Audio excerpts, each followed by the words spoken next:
Bienvenidos, esto es La Otra Cara de la Moneda. Yo, Laura Puente, como siempre, ahí con ustedes en sintonía. Gracias a quienes nos acompañan como cada noche. En pantalla nuestras cuentas en las redes sociales, desde luego para que ustedes puedan participar del programa. @LaOtraCaraCN, @CableNoticias, esas son nuestras cuentas en Twitter. El hashtag entrevista La Otra Cara, porque hoy nos acompaña Francisco Barbosa, el alto consejero presidencial para los derechos humanos y asuntos internacionales, a quien queremos agradecerle desde luego que esté con nosotros aquí en el programa. Un placer estar acá nuevamente con ustedes y listos a conversar sobre diferentes temas. Claro que sí, señor consejero. Fíjese que usted dice nuevamente y justamente eso quisiera que lleváramos esta conversación en esa dirección, porque ya había estado en ocasiones anteriores, pero en este punto ya estamos prácticamente terminando año, ya el gobierno está un poco más organizado, ya cada uno liderando varias funciones. A usted lo hemos visto recorrer varios territorios, varias regiones de nuestro país, y lo que sí quisiera que abordáramos es ¿en qué estamos en este momento? ¿Qué es lo que se han encontrado y cuál es el panorama, la situación real que se encuentra en las regiones colombianas? Bueno, sobre derechos humanos uno podría decir que el gobierno colombiano ha asumido un rol de liderazgo, acompañando a las comunidades, a las diferentes plataformas de derechos humanos y por supuesto estableciendo diálogos territoriales como tú bien estabas señalando.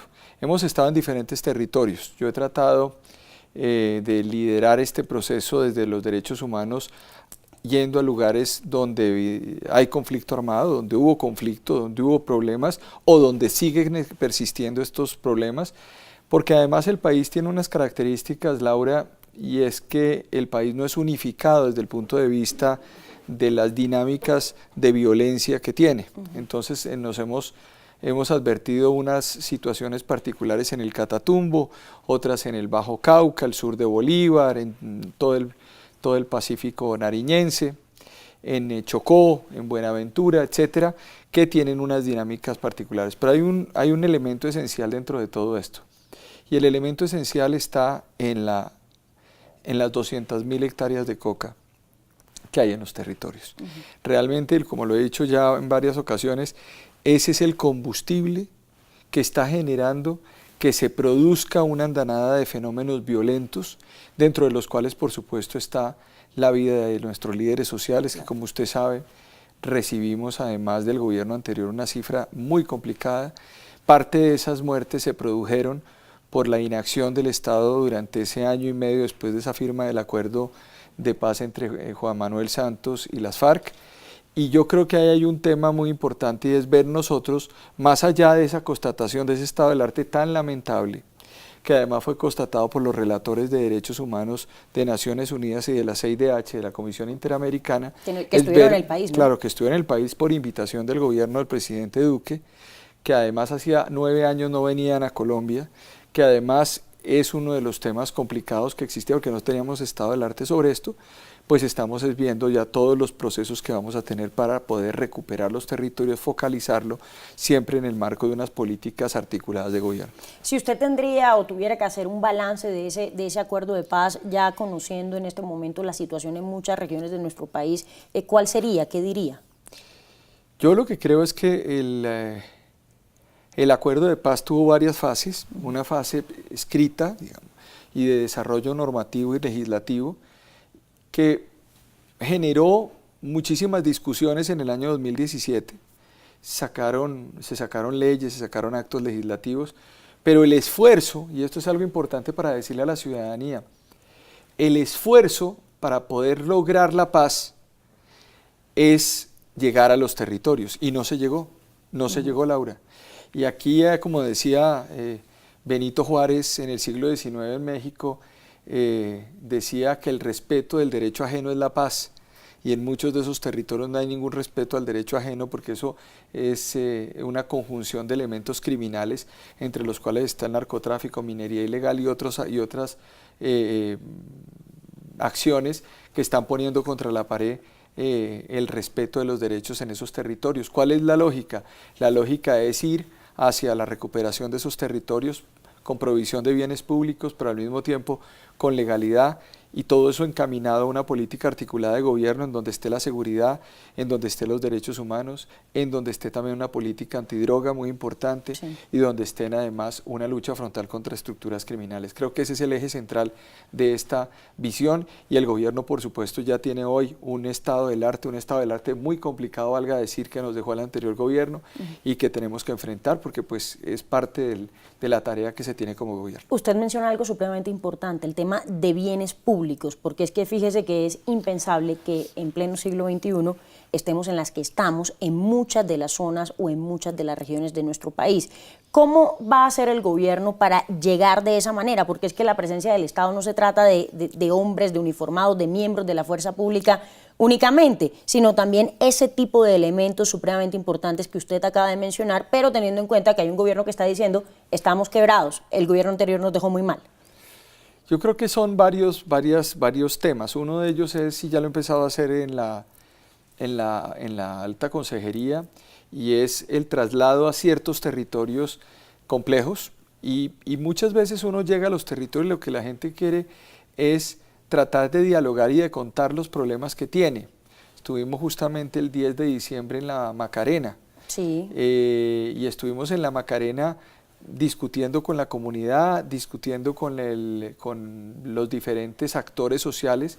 ¿Y qué nos encontramos? Gente muy tranquila que quiere que les demos la mano, pero hay un problema de fondo. Vamos a la Macarena de y hecho, en la acá tenemos el Macarena, recorrido, ¿no? de esa visita que ustedes tuvieron. Vamos a la Macarena, pero en la Macarena estamos teniendo entonces problemas de fondo como que no hay luz en algunos días de la semana, que no tenemos servicio de internet. Estuvimos recorriendo, como se ven las imágenes, también la zona de Caño Cristales y estuvimos en otras zonas muy complicadas para el país, como por ejemplo fueron la zona del Borugo, que era el lugar donde estaba el campamento del Mono Jojoy, donde el Mono Jojoy tenía a los secuestrados en esos actos criminales que caracterizaron a ese personaje en la historia de Colombia. Y hoy son lugares recuperados por la legalidad, por la consolidación del Estado de Derecho, pero aún hace muchas cosas falta. Y así en otros lugares del territorio nacional hemos visto con muchísima preocupación lo que ocurre con nuestros pueblos indígenas en los últimos días.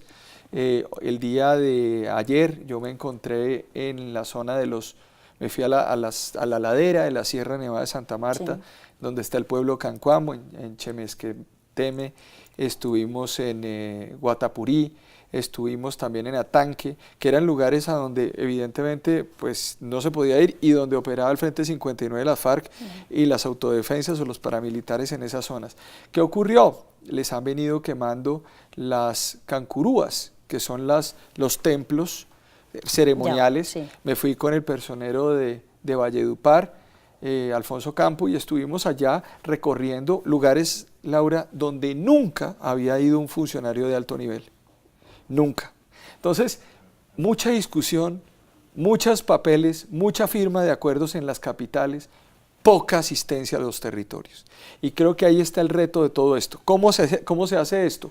No solamente con el ejército, yo estuve allí, pero vamos a generar además un maratón de derechos y deberes en los territorios el próximo año, con provisión de bienes públicos, entre ellos salud, educación, deporte. La gente exige mucho deporte y por supuesto políticas de prevención de reclutamiento, prevención de consumo de drogas, sí, y el tema de prevención de embarazo temprano, que es uno de los temas también cruciales dentro de estos territorios. Entonces yo sí creo que es posible recuperar. Si el Estado piensa o se piensa en los territorios, definitivamente habrá una visión distinta. Consejero, ¿qué decirle a esas personas, a esos ciudadanos que en muchas oportunidades, por varios líderes políticos de nuestro país, llegan hasta ese lugar o a lugares inhóspitos o a lugares supremamente lejos de nuestro país y dicen las cosas van a cambiar, la situación va a cambiar, eso de cara a una elección? ¿Qué decirles, por ejemplo, en su caso? Pues lógicamente no es la misma situación, pero sí es un poco, hago parte del gobierno, vine a ver qué es lo que está pasando, pero ¿cómo garantizar que no se va a generar un abandono y que realmente va a haber un cumplimiento de todas esas exigencias que están haciendo esas personas, esas comunidades? Y es que no hay vuelta atrás. Si nosotros no lo hacemos bien, pues el país va a entrar en unas dinámicas muy complicadas, como ya las que se habían tenido. El mismo presidente de la República también desde el 7 de agosto ha iniciado unos recorridos por el territorio en los famosos talleres Construyendo País. El próximo domingo estaremos en San José del Guaviare. Y hemos recorrido estos territorios también para recoger todo lo que está ocurriendo en los territorios, tener un estado del arte. A mí me decían en estos días, alguien me decía, es que la situación de derechos humanos es lamentable en unos territorios porque lo dijo Michel Forst, el relator de Naciones Unidas. Nosotros lo invitamos. Nosotros invitamos a Michel Forst. De hecho, nosotros guiamos ese recorrido. ¿Por qué? Porque lo que pasa es que uno no puede tener la casa completamente sucia, uno no puede tener todo además absolutamente en estado deplorable y básicamente poner sábanas y poner cosas para evitar que la gente vea lo que está ocurriendo en algunos lugares del país. Claro que hay una situación compleja. Es decir, ustedes permitieron que realmente constataran tanto el relator de la ONU como de la OEA la situación que realmente tiene este país. Una de las primeras acciones que se planteó y que se dijo por parte del relator fue decir, nosotros tenemos recomendaciones incumplidas del gobierno colombiano de hace 8 años. Y yo creo que eso es importante decírselo al país. ¿Qué tipo de recomendaciones incumplidas? Recomendaciones, por supuesto, no unificación de normatividad alrededor de la protección de líderes y defensores de derechos humanos, no fortalecimiento o una falta de fortalecimiento de los mecanismos de protección del Estado a los líderes sociales. Todos esos mecanismos que fueron lo que hoy el relator encontró. ¿Y cuál fue la respuesta? La respuesta fue un plan de acción oportuna y al mismo tiempo una política pública que se va a construir en el marco del diálogo que nosotros tenemos entre gobierno nacional, empresas, por supuesto, sociedad civil y todas estas plataformas de derechos humanos que también hacen parte de todas estas discusiones. Yo lo que digo, Laura, es lo siguiente, esto no lo va a resolver el presidente Duque solo, esto no lo va a resolver el gobierno nacional solo. Aquí nadie lo eligen en un país para que resuelva todos los problemas solos en 100 días. Aquí es necesario establecer un gran pacto nacional en torno a la protección de nuestros líderes, donde todos, sin excepción, podamos trabajar en un único camino, una única idea, que es la de proteger los derechos de las víctimas. Entrevista La Otra Cara, esa es la etiqueta de esta noche, a propósito de esta conversación que estamos teniendo con el doctor Francisco Barbosa, alto consejero presidencial de Derechos Humanos y Asuntos Internacionales. Sus opiniones, sus comentarios, desde luego estamos a disposición para leerlos. Vamos a ir a la pausa, venimos.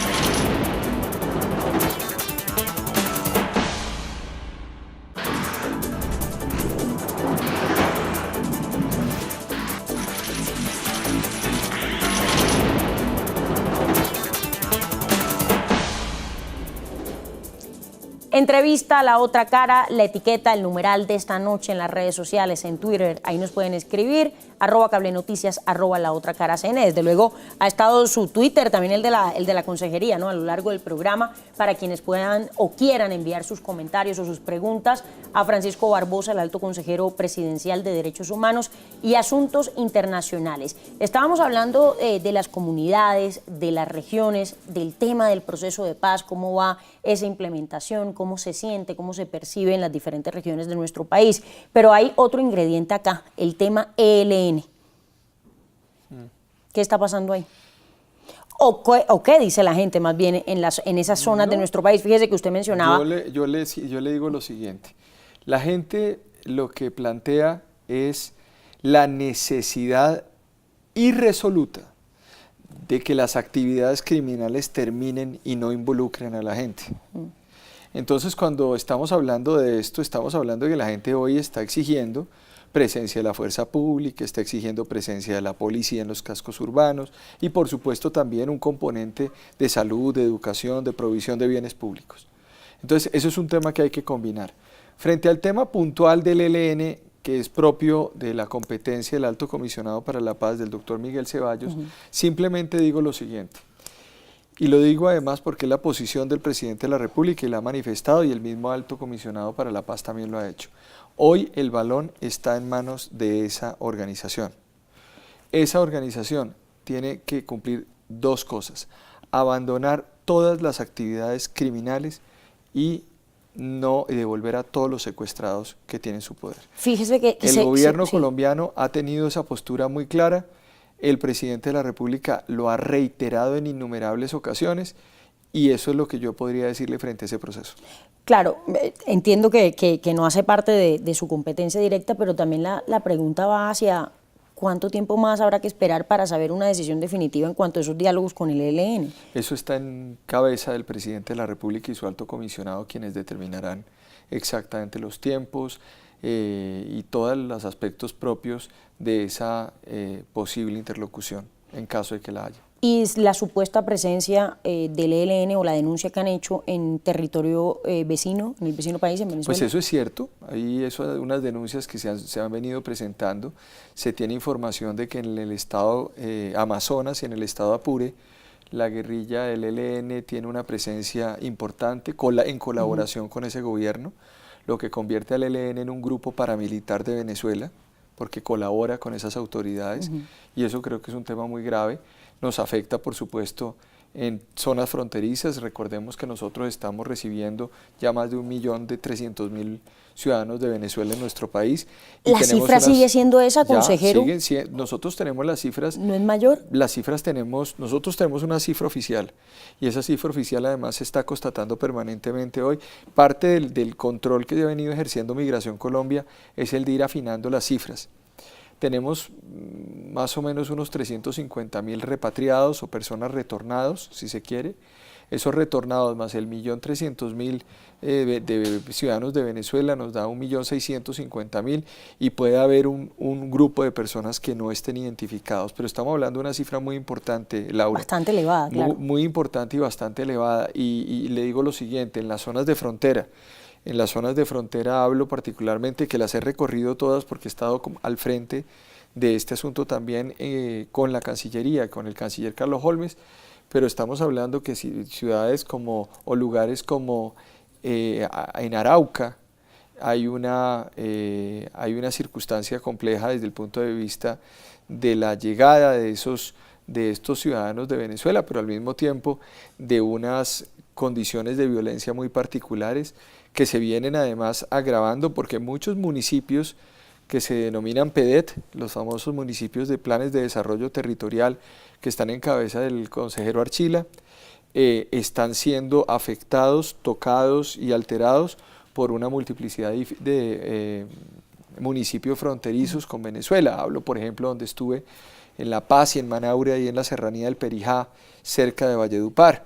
O podemos ver además algunos de esos municipios complicados en Arauca, como le decía, o otros municipios dentro del país, porque no solamente es entrada hacia Colombia, sino también salida hacia Colombia. Estamos hablando de San Miguel en el Putumayo, donde hay muchos ciudadanos que están pasando, o básicamente alguna zona del centro del Cauca, en donde estamos viendo esta circunstancia en Patía, o en Argelia, o en Suárez, o la salida hacia López de Micayos o hacia el Naya, que son los dos corredores muy complicados que están generando un transporte de insumos y de narcotráfico hacia el Pacífico. Todas esas circunstancias hacen que estos municipios que son PEDET, pues estén también recibiendo un flujo de población venezolana e inmigrante que esté haciendo aumentar la población, y esto altera profundamente todo el desarrollo que se puede hacer con la implementación paulatina de esos PEDETs, pero al mismo tiempo allí, en esos mismos municipios, nos están matando a los líderes sociales. Luego, si usted cruza los mapas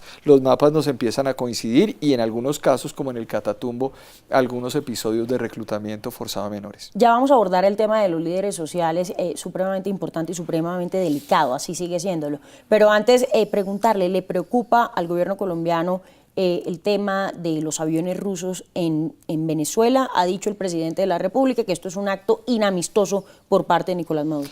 Es un acto inamistoso, y yo diría dos cosas, dos variables que hay que mirar. La primera, el gobierno colombiano desde el día 1 de gobierno ha determinado toda su acción internacional por la vía diplomática. Nosotros hemos puesto en consideración de Naciones Unidas, de la Organización de Estados Americanos, todos los asuntos que son propios del derecho internacional o de los asuntos internacionales.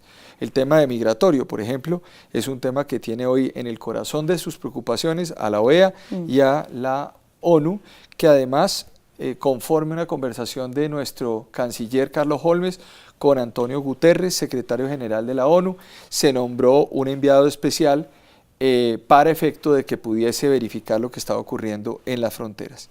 Desde el punto de vista ya frente a Venezuela puntualmente, el presidente de la República inició, siendo senador de la República, tenía una preocupación, fue hacia La Haya. Allí ya se planteó las cuestiones preliminares de un caso potencial contra Nicolás Maduro y el séquito de personas que lo acompañan por violaciones al Estatuto de Roma. Y posteriormente este año ya varios países de la región y Francia acompañaron esta petición ante la Corte Penal Internacional. Luego Colombia resuelve sus problemas por la vía diplomática.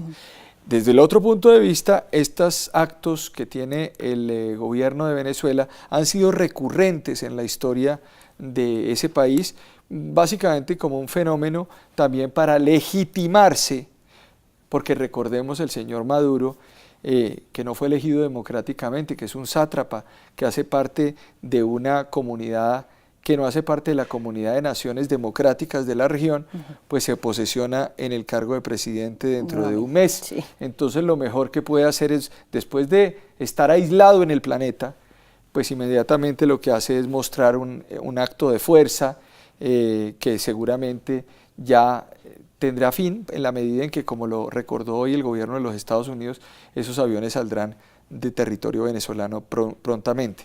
Entonces creo que ahí hay un tema importante. Yo creo que hay que mandar el mensaje que hay que mandar es que Maduro, en vez de necesitar una asistencia militar, necesita una asistencia humanitaria para ayudarle a sus ciudadanos a que puedan evitar salir del país y dejar la pantomima y más bien entender que un país como Venezuela también requiere democracia y valores esenciales. Alto consejero, el tema de los líderes sociales ya usted lo estaba mencionando, pero realmente, ¿qué es lo que se está haciendo en el país para garantizar la protección de tantos líderes que se sienten desprotegidos? Usted me valdrá ahí pues la redundancia. Sí, básicamente son dos temas. Uno es la articulación del Estado, rápidamente porque el Estado tenía, el gobierno tenía diferentes frentes que tenía alguna función con la protección de líderes sociales, pero no estaban articulados. Creo que ese es el primer aspecto fundamental, porque si usted no tiene una gerencia única, no tiene un empuje único frente a esto, es muy, muy difícil. Para ello, entonces, ahí hay una tarea que por cumplir. Dos, es necesario reunirse con las plataformas de derechos humanos y en el marco de un diálogo y de los mecanismos que existan, entre ellos la misma subcomisión de garantías de seguridad que fue creada al mismo tiempo por el acuerdo firmado entre Santos y las FARC. Allí también hay un espacios que se van a utilizar, como también el comité del PAO, del Plan de Acción Oportuna, que también va a ser un mecanismo de articulación. Y lo otro, Laura, es tremendamente simple.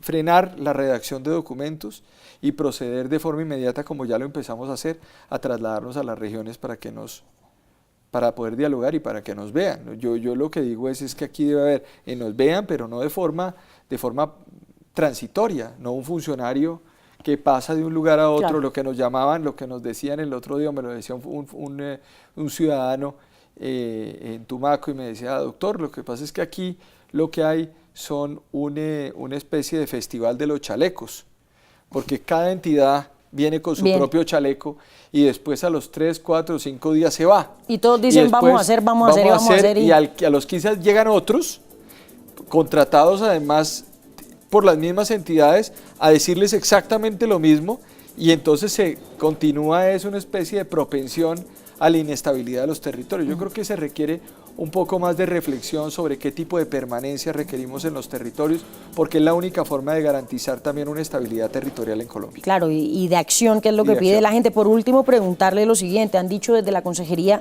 que no recibieron un informe de implementación para la protección de líderes sociales. Eso en relación al gobierno anterior. Claro, por supuesto. Es que nos dicen que qué se ha hecho con líderes sociales. Bueno, eso es una gran pregunta. ¿Qué se ha hecho con líderes sociales? Yo a ti te he dado algunas pinceladas de lo que nosotros hemos venido encontrando, pero ¿dónde está el informe del gobierno anterior sobre líderes sociales? De implementación. ¿Dónde está el informe de implementación del acuerdo de paz en los territorios? ¿Qué se hizo en torno a los PEDETs? Todas esas son grandes preguntas. sin Sí. respuesta. Y yo creo que lo importante aquí, ya más allá de esa ya no constatación, porque ya no se puede hacer nada ni decirle a un gobierno que ya no existe, que por favor entregue algo que ya no hizo. Sí, es como si uno le pide la tarea a alguien que ya no la hizo, pues evidentemente ya no tiene ninguna función. Entonces nos toca hacer es otra cosa. Nos toca hacer es un estado del arte, que es lo que hemos venido ya haciendo, invitar relatores, observar en el terreno, trabajar con las organizaciones sociales y trabajar sin descanso para efecto de poder darle a los territorios Estado y con eso golpear ese asesinato de líderes sociales que no es desde ningún punto de vista aceptable para el gobierno nacional. Así es, pues consejero, muchos éxitos en todas esas tareas que tienen pendientes. Desde luego nos preocupa la situación de nuestros líderes, de los líderes en las diferentes regiones de nuestro país. Muchas gracias por haber estado con nosotros esta noche en el programa. Un placer y muchas gracias por esta invitación, querida Laura, como siempre. Muy bien tratado. A usted, como siempre, muchas gracias. Ha sido la entrevista con Francisco Barbosa, alto consejero presidencial de Derechos Humanos y Asuntos Internacionales. Hasta la próxima, que estén bien.